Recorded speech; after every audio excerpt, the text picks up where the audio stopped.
Patuloy na nagbibigay serbisyo. Pag-asa at saya. GMA Regional TV. Kapuso ng bawat Pilipino.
Ito ang GMA Regional TV, One Mindanao.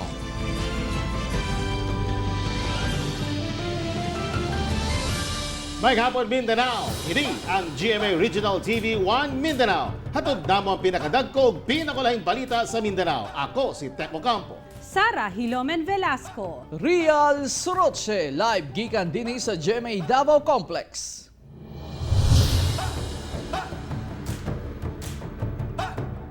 Usa ka buntis patay sa Maguindanao samtang binatilyo og retired teacher patay usab sa Kidapawan City. Atong sayron ang detalye sa live report ni Argil Relator. Argil. Yes, Tek, namatay ang usa ka buntis human natagakan og mortar ang balay niini sa Maguindanao. Samtang gipang pusil patay ang usa ka batan-on ug usa ka retired teacher sa managlahing lugar sa Kidapawan City. Patay on the spot ang biktima nga si Rubia Damada Lakim, 7 ka bulan nga buntis. Dihang natugpahan og mortar ang balay niini sa sitio Sadsang Barangay Pusaw, Sharif Saidona Mustafa, Maguindanao. Grabeng samad ang nahiaguman ni Lakim sa lain-laing parte sa lawas niini. Matud sa kapulisan nga usa ka 60mm mortar projectile ang nahulog sa balay sa biktima. Kahinumduman nga sa miaging gabi, unong usab ka sibilyan sa datos sa Libo ang nasamdan human nahulugan og mortar ang ilang balay. Gikumpirma ni Lieutenant Colonel Dingdong Atilano, spokesperson sa 6th Infantry Kampilan Division sa Philippine Army, nga gikan sa BIFF ang mga mortar nga nitugpa sa mga balay sa datos sa Libo ug Sharif Saidona Mustafa. Gilayaw ng hatag og hinabang ang lokal nga kagamhanan ngadto sa mga apektadong pamilya. Samtang sa Kidapawan City, usa ka binatilyo og retired teacher ang biktima sa pagpamusil patay. Unang gipusil patay ang 19 anyos nga si alias Tyson, residente sa Barangay Amas, Kidapawan City. Nagbaktas lamang ang biktima sa Perez o Villamarzo Street, diyang gipusil kini punting sa ulo, hinungdan sinanaling kamatayon sa biktima. Matud sa kapulisan, ang biktima dunay patong-patong nga mga kaso sa pagpangawat, robbery o carnapping.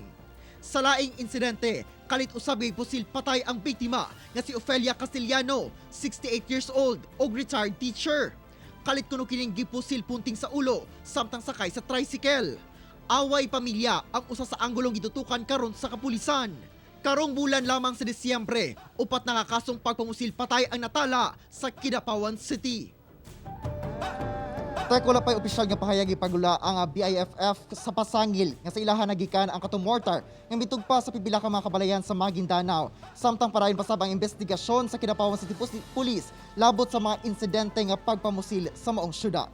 Tek. Daghang salamat, Argil Relator.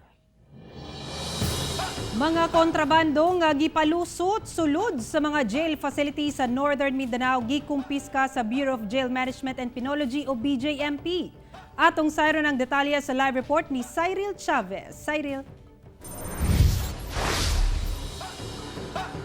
Yasara ang maong mga butang gipang guba o gipang lubong aron dili na mapuslan pa.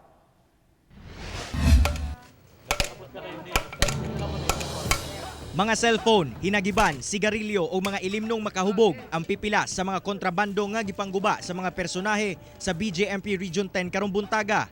Anaa sa 104.95 kilos sa tobacco products nga gisulod sa mga kahoy nga pangsugnod. Mga ilimnong makahubog nga moabot sa 95 liters ang gisulod sa sudlanan sa soft drinks o gipangsuksok sa interior sa mga ligid. O uban pang butang nga pwedeng mahimong hinagiban ang mga nakumpiska sa otoridad. Labi na kining cellphone tungod kay magamit man kini sa dili maayo nga transaksyon, no? Labi na sa ato ang mga jail facilities nga for example naa ang mga drug lords ug uban pa. So gidili gyud kining mga ing-ani nga mga butang tungod kay makadaot kini no sa atong jail security. Sigon sa BJMP nga pinasahi kuno ang paagi sa pagpalusot sa mong mga butang. Ang uban pa sa mga nakumpiska nakuha sa mga drainage o sa mga kasagbutan nga bahin sa facility. Sagad sa mga kontrabando gikan sa Cagayan de Oro City Jail Facility.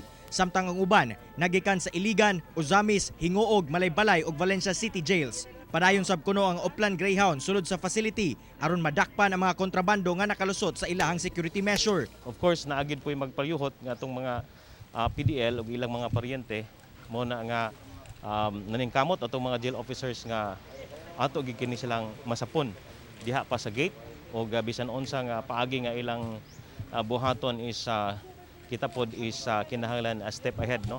Ug aron dili na mapuslan ang mga kontrabando, gilayon kini nga gilubong sa usa ka bakanting yuta sulod sa BJMP Regional Office. Sara, panawagan karon sa BJMP ngadto sa mga individual nga gasulay og palusot sa mga kontrabando nga undangon na kini sanglit dili kini makatabang sa mga programa nga ginahimo sa BJMP aron mausab ang mga kinabuhi sa mga PDL. Sara. Okay, dagang salamat, Cyril Chavez. Daghang lugar sa Mindanao ang makasinati og pag-ulan tungod sa low pressure area nga namatikdan sa Philippine Area of Responsibility. Sigon sa advisory sa pag-asa kaganiyang alas 3 sa buntag, ana ang LPA sa 820 kilometers east sa Davao City. Busa makasinati og mapanganuro nga kalangitan og pag-ulan ang Davao Region, Dinagat Island, South Cotabato, North Cotabato, Sarangani, Basilan ug Zamboanga City. Hinoon gamay ang posibilidad nga mahimo kining bagyo apan magpadayon ang mga pag-ulan hangtod karong Sabado. Busa giabesuhan sa pag-asa ang katawhan nga kanunay maigmat ilabi na sa mga namuyo sa mga bahaunong lugar. Sumala sa pag-asa, doon na pa'y usa hangtod duha ka bagyo ang ginalaumang muabot karong tuiga. Ang abiso sa mga katawhan nga alerto o preparado, labi na gid tong mga lugar nga flood prone or landslide prone areas or kumbaga mga highly vulnerable areas dinhi sa atong dakbayan o ubang bahin sa Davao Region for landslide o mga pagbaha. So alerto o kanunay gyud andam.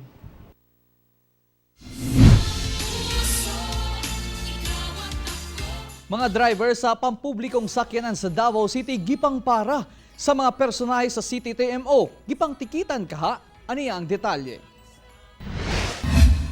Mibati og kabalaka ang pipila ka driver sa pampublikong sakyanan sa Davao City kaganyang buntag. Human gipampara sila sa mga personahe sa City Traffic and Transportation Office. Nakuyawan kung unsay nahimong kalapasan. Apan inay ticket ang ihatag, mga grocery pack di ay ang ilang madawat. Ratol. Makuyawan magud kay mahal kayong violation niya. Pero ikaw wala ka nag-violate? Wala ko nag-violate, sir. Paningkamutan ginamo mao na nga natay scheme nga gihimo. Gilahi lang ginamo ang taxi nga diri nga area nga kung moagi dia sultian nga naa diri pangatag nakabalo man pud ang uban na disseminate naman ni siya. Then natay 8 ka location nga gi-identify para sa mga POJ. Gawa sa mga POJ driver, lakip mga taxi driver, nakadawat usab og regalo. Aron malikayan ang pagtapok-tapok sa mga mukuha sa pinaskuhan, daw drive-thru lane ang gihimong sistema sa City TMO. Dako kayong tabang sir, kay pahit kayo ng pamasahero. Apektado gito. Apektado kayo. Salamat kayo sa sistema mo. Ay, hindi pa natak grocery pack sa atong mayor, sa mayor's office. Ipabot niya nga pag-ampik daw sa pag-drive. Mag-abot sa itong pamilya. Merry Christmas. Ang maong pahalipay gidalit sa lokal nga panggamanan kung asa moabot sa 10,000 ka mga driver ang makadawat niini. Kauban si Melchor Awing sa kamera. Ako si Real Soroche para sa One Mindanao.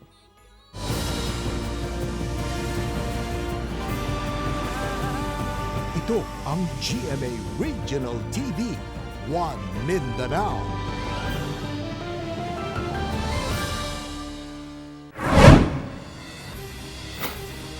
Dakpan sa mga personahe sa PDEA Region 11 ang 34 anyos nga registered criminologist nga si Chris Sylvester Calapan sa Barangay Kanakutan, Tagum City, Davao del Norte ato sa buy-bust operation. Napalitan kini og gituhang shabu nga nagkantidad og 19,000 pesos apan pagrikisa sa sakyanan sa dinakpan. Nakita ang lain pang mga illegal nga droga nga mobalor ngadto sa 1.4 million pesos.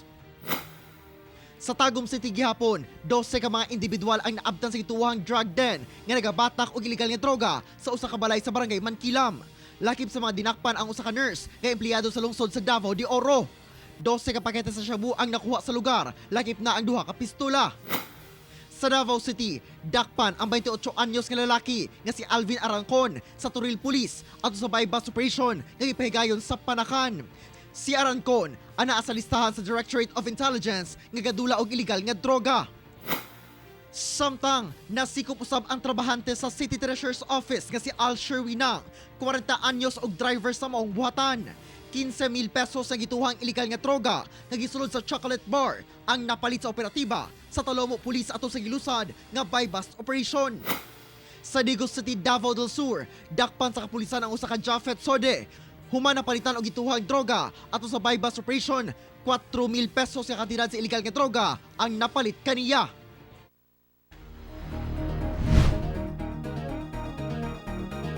Sobra 74.2 milyon katao na ang nataptan ng COVID-19 sa tibok kalibutan. Samtang kapin 454,000 na ang nagkasakit sa Pilipinas ug sa mong ihap, lapas 34,200 ang taga Mindanao. Misaka na sa sobra 74 milyon 248,000 katao na ang dunay COVID-19 sa tibok kalibutan. Halos 42 milyon na ang nakarecover ug kapin 1 milyon 647,000 ang namatay. Samtang 1,470 ang natalang bagong kaso sa COVID-19 sa Pilipinas karong adlaw, busa ana sa 454,447 ang total COVID-19 cases sa nasod. Miabot na sab sa 419,902 ang recoveries ug 8,850 na ang namatay. Ug ana sa 34,230 ang naigo og COVID-19 nga mga taga Mindanao.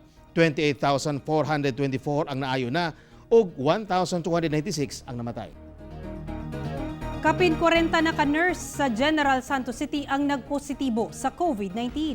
Ano ang COVID-19 update sa Mindanao? Pinaagi ni ining report. Duha ka 6-month-old baby sa Davao City ang nalakip sa 221 ka naka-recover sa COVID-19 niadtong Martes. Usa ka baby boy nga taga Daliao Turil ug baby girl nga taga Vihison Senior sa Sasa.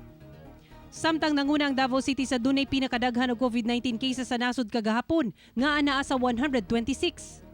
Misa ka na sa 7,767 ang confirmed COVID-19 cases sa Davao City, 5,924 ang recoveries ug 351 ang namatay. Sa Cagayan de Oro City, usa ka 30 anyos nga lalaking taga-Kauswagan kinsa nurse sa usa ka pribadong ospital ang nagpositibo sa COVID-19. Na-expose kini sa usa ka pasyente sa COVID-19 nga dili taga Cagayan de Oro City. Ana sa 2,677 ang kumpirmadong kaso sa COVID-19 sa Cagayan de Oro City, 2,069 ang nakarecover na ug 124 ang namatay.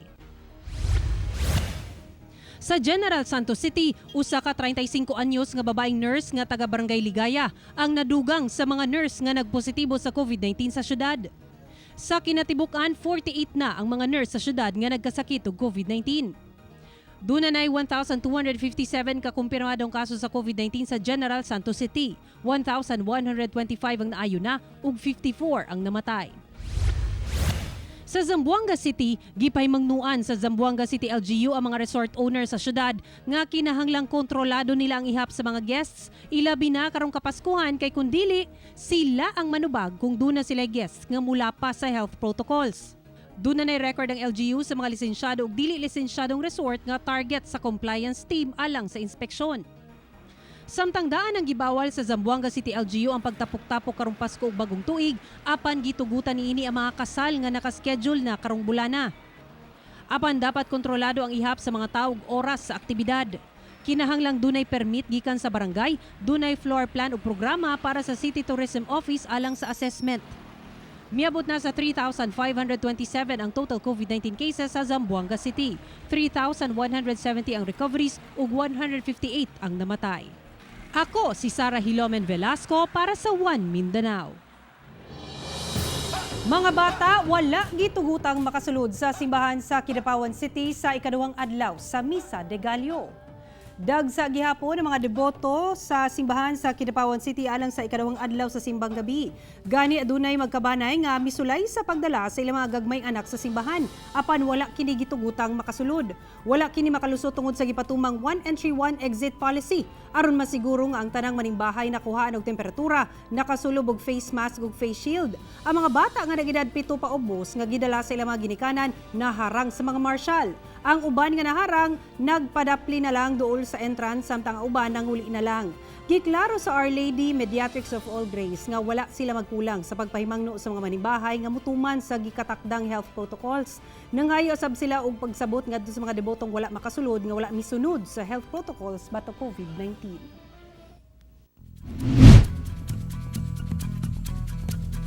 Usa ka lalaking naungdang ang pagskwela ang kakuhaan og inspirasyon human nga nagkugi kini pinaagi sa paghimog scale model nga mga jeepney. Ato siyang ilalahon pinaagi nining report. Tungod sa kawadon, miundang sa pag-eskwela si John Kasipong, 23 anyos, ug nanarbaho na lang siya isip usa ka pump boy sa gasolinahan. Apan wa niya damha nga bisan gawa sa eskwelahan, madiskobrehan niya nga duna di ay siya'y tinaguang talento. Ug kini ang paggama og scale model sa mga jeepney. Matud niya, niadtong bata pa siya, dili siya mapalitan og mga dula ang sakyanan sa iyang mga ginikanan tungod kay igo ra ang ilang kwarta pangkaon. Kan gidala lang po nako dire pagbuhat ani sa kanang medyo kamaom po mo drawing pod gamay sa mga sakyanan. I-apply nako ani. Matud ni John, moabot sa 4 ka adlaw bag-o mahuman ang usa ka scale model, sanglit detalyado ug kinahanglan ang taas nga pasensya. Gawas ni ini naga-customize sabog disenyo sa motor si John. Kung pusigido gid nimo nga mahuman siya ma'am, balag kuti kayo siya, mahuman gini mo na siya. Balag dugay kay sa mahuman at least hindi mahuman na kita nimo nga imong kakapoy bang. Tambag ni John sa mga susama niya nga dunay tinaguang talento. Dili kini angay nga undangan ug kalimtan kay posibleng kini ang mahimong susi sa imong kalampusan. Kuno kuala ninyo inspirasyon ninyong kan, inyong pamilya. Kada adlaw mo trabaho mo. Para kadlaw kada namoy kusog kada adlaw. Kauban si Jojo Solarte sa kamera, ako si Sarah Hilomen Velasco para sa One Mindanao.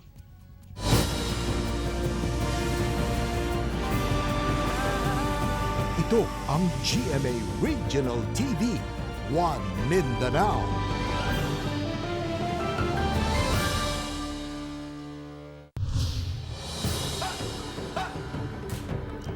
Kapinaw sa kamilyon ka pesos nga kantidad sa mga smuggled nga sigarilyo naharang sa kasundaluhan sa Zamboanga City.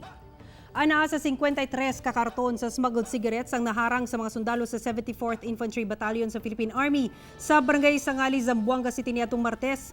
Gikarga kini sa likod sa usa ka mini truck ug dalhon unta sa Zamboanga del Sur. Sa pagsusi, walay mapakitang dokumento ang driver sa truck kay gisakay lang kuno ang mao mga karton ug gisugo ra siya nga dalhon kini.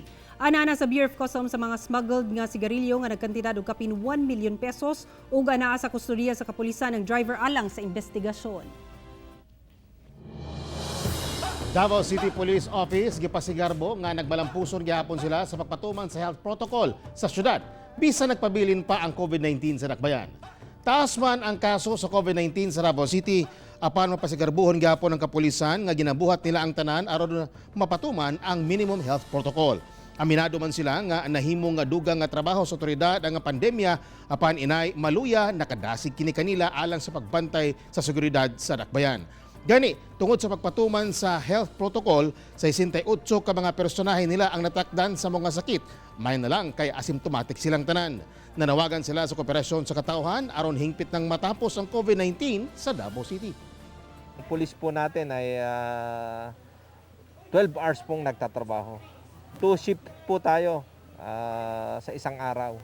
So pag hinati mo yun, 12-12.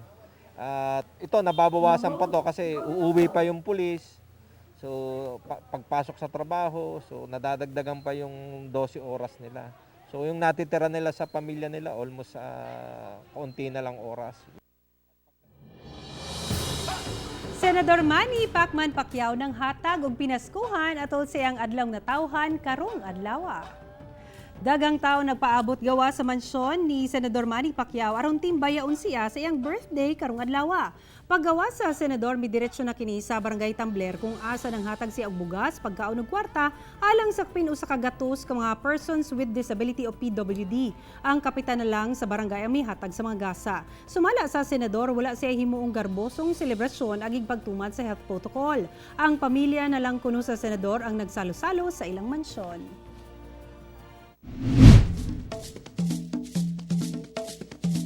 Tilawan ta kining gipasigarbo sa Iligan City nga pinasahing daw murag lumpia nga iladong ginadayo sa maong lugar. Kung unsa kini atong sayron sa kumbira ni Cyril Chavez.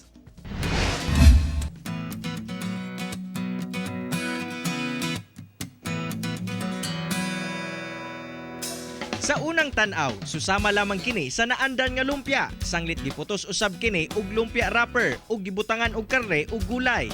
Apan kung imuha na kining ablihon, palapa di ay ang sagol ni ini. Ang palapa ang usa sa mga iladong condiment nga naggikan sa probinsya sa Lanao del Sur nga swak kaayo alang sa mga hilig ug halang. Gisulayan kini sa usa ka negosyante sa Iligan City. Apan gibutangan og twist nga gipormang lumpia ug karon gitawag nga palapa stick. Simple lang ang pag-andam ni ini. Iandam lamang ang freshly made palapa. Cheese stick dayon ibutang sa lumpia wrapper. Pag marap na, dayon lutoon sa init nga mantika o kung light brown na ang color ni ini, pwede na kining ituslo sa ketchup.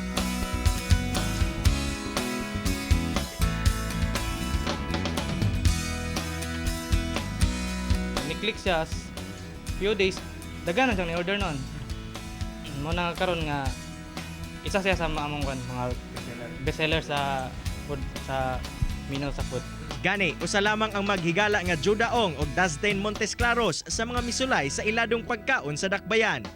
Baguan po ka ba nga palapa gibutang sa wrapper, so at the same time napoy cheese nga mo blend sa ba nga ang halang mablendan og kining tamis gamay nga medyo mo melt sa imong bakba bitaw nga.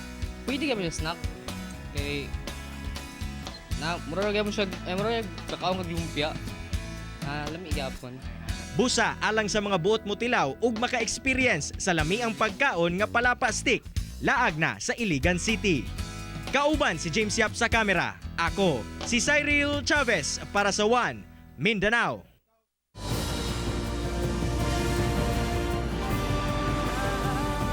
Ito ang GMA Regional TV, One Mindanao.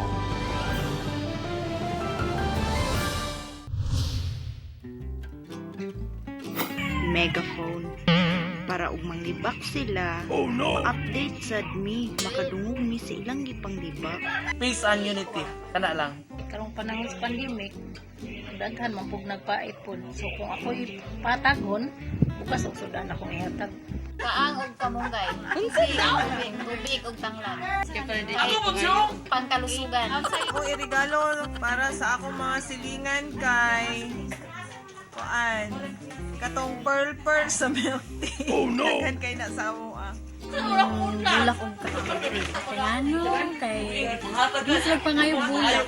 Matag na Ako ang gustong irigalo sa ubang mga pipila ka silingan nako diri sa amo duct tape. Duct tape kasi kaba kay butang pang sayo. Matibay na package sa gamay sabi para rato sila kapaliton ay saluhan sa Pasko. Face mask o face shield. Kay ganang mga chismosa bisan pag naay pandemic, bisan pag unsa na nga virus, magchismis gyud na sila, na sila social distancing. Ang pagmamahal kasi kaayo si silingan. I love you silingan. Merry Christmas. Alamin ko muna kung anong pangangailangan niya na mas makakatulong sa kanya. Pero Kung kailangan niya yon. di ba kapit mga tayo sa Pwede.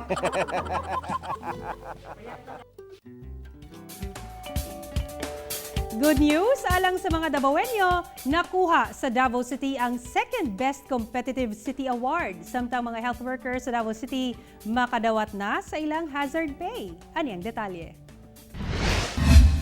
Nakuha sa Davao City ang ikadawang pwesto sa most competitive city sa highly urbanized city category atol sa 8th Regional Competitiveness Summit Cities and Municipalities Competitiveness Index Awards kagahapon.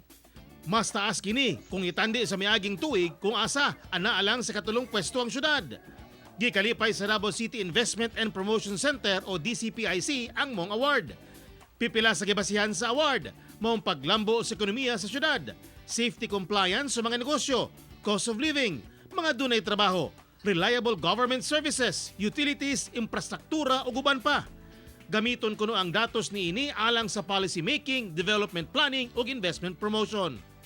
Samtang maing balita alang sa kapin 3,000 ka mga frontline health workers ubos sa Davao City Health Office kay madawat na nila ang ilang Active Hazard Duty Pay o AHDP o Special Risk Allowance o SRA gikan September 15 hangtod December 19, 2020. Makadawat sila og tag 3,000 pesos nga AHDP samtang ang ilang SRA 25% sa ilang basic salary. Gawas pa kini sa madawat nilang hazard pay ubos sa Magna Carta of Public Health Workers. Kapin 95 million pesos ang pundo nga gitagana sa Department of Health alang niini. Ako si Teco Campo para sa One Mindanao. Unom kaparisan kansang mga groom, mga sundalo ang gikasal sa pinasahi nga military wedding. Ani ang report.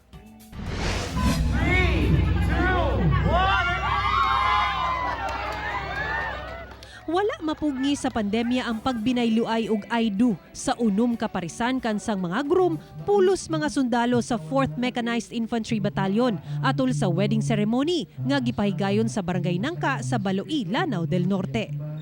Kining tangkay nga gamit atol sa Marawi Siege andam na. Dili sa gera kundi sa paghatod sa bride ug sa entourage human giadornohan og mga bulak o gihimong bridal tank.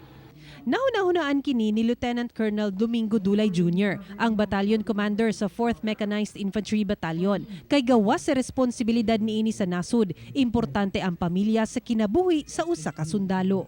Alalahanin ninyo na pinasok nyo ang buhay may asawa, may kanya-kanya kayong responsibilidad sa inyong asawa at sa inyong pamilya. Alalahanin ninyo na we are still bound by military rules when it comes sa family. So, hindi ko na kailangang elaborate. Sa wedding ceremony nga gipangunahan ni Monsignor Ramonito Torres, ang Vicar General sa Prelature of Marawi City, tataw ang kalipay sa mga bag-ong magtiayon kinsa dugay nang nag-uban. Usa kanila sila Private First Class Monte Carlo Bueno ug asawang si Genevieve, kinsa halos dekada nang nag-uban ug dunay duha ka anak. Mapasalamaton sila human nga naselyohan na gyud ang ilang panag-uban. Magandang opportunity na binigyan kami ngayong December na dahil kay Batcom, kaya masaya kami. Ako si Sara Hilomen Velasco para sa One Mindanao.